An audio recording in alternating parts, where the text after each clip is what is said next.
right. Good afternoon, Ms. Pogue. Thank you for meeting with me to debrief about our coaching cycle.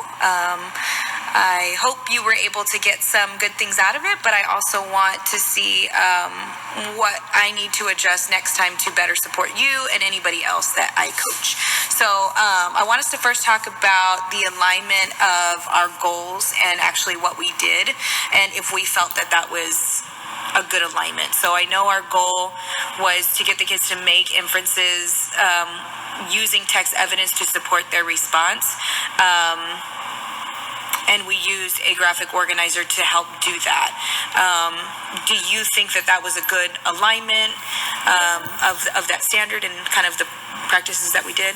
Yeah, I think it was good. It really helped them kind of be accountable for providing that text evidence,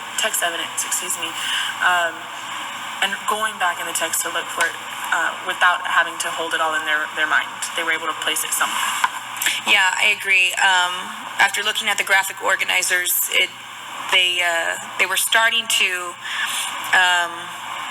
really stretch their thinking and put their thoughts down on paper, and really pinpoint sentences in the text that help support their inference. So I think that's something that they could use a little bit more practice with, but I think they were starting to get the idea of it. So after looking at your data, it looks like we had a slight increase of the standard, which is good.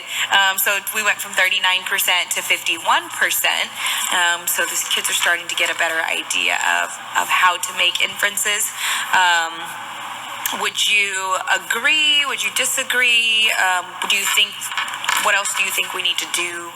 I do think that was an okay increase, but I would like to see more, and I think it's just going to be holding them accountable to understanding what text evidence is and the importance behind it.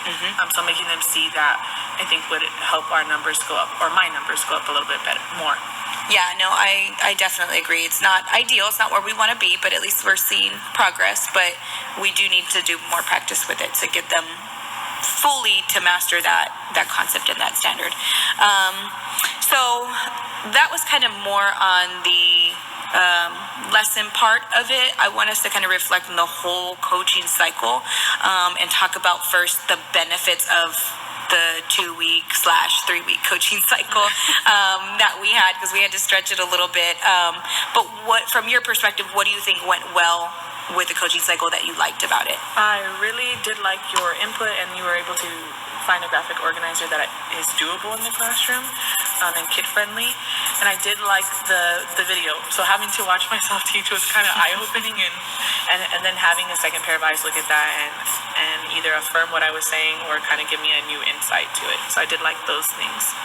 Yeah, I agree. I did like that piece of it, the time stamping, because it actually showed me what your thought process was, and it was interesting because the things that you mentioned in there that you wanted to improve on were things that I'm like, oh, these are things that she can do better, like the accountability piece that you had right away said, I didn't have the kids do anything, there was no accountability, and I was like, perfect, because that's what I was going to tell you. So that kind of helps me see that you are being self-reflective and that you actually are able to pinpoint your areas of strength and your areas of growth on your own. And so I think that shows that you have a very high self-efficacy, which is great, because though you won't always have me there to give you that feedback. So those are things that you can do on your own, to record yourself, watch video, and you're well aware of the things you're doing well and things that you need to grow on. What are some things that you feel need to be adjusted for next time in the coaching cycle, when I do this again with you or when I do this with other people, that you can give me some feedback on?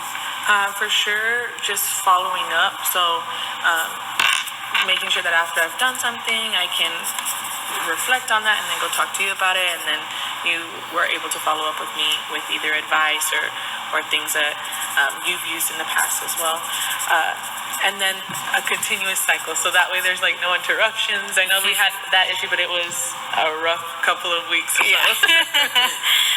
For sure, definitely. I know that's why I said 2/3-week coaching cycle, because we did have a lot of interruptions, pull different directions, and there were certain things that I was, called away to do that, when we had already scheduled things like a model teach, said, oh, now we have to reschedule because I got pulled to do this. So I do agree. I think that does help the process, especially even with the kids too, because they get to see that, model teach one day, the co-teach the next day, and it's not short and choppy.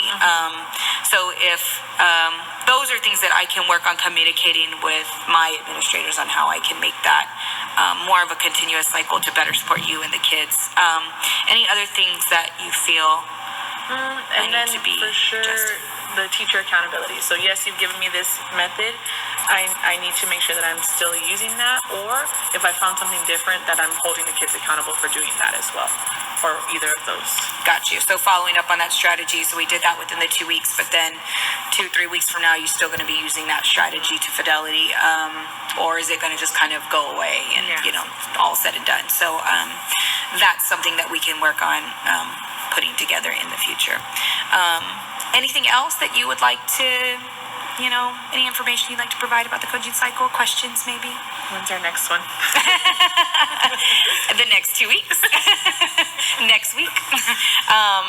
So thank you for going through this process with me. I know it was kind of new to you, so I appreciate you opening up your classroom to me and you giving me your feedback and insight. So thank you, and have a great weekend, and I'll see you next week for our next coaching cycle. All right, good afternoon.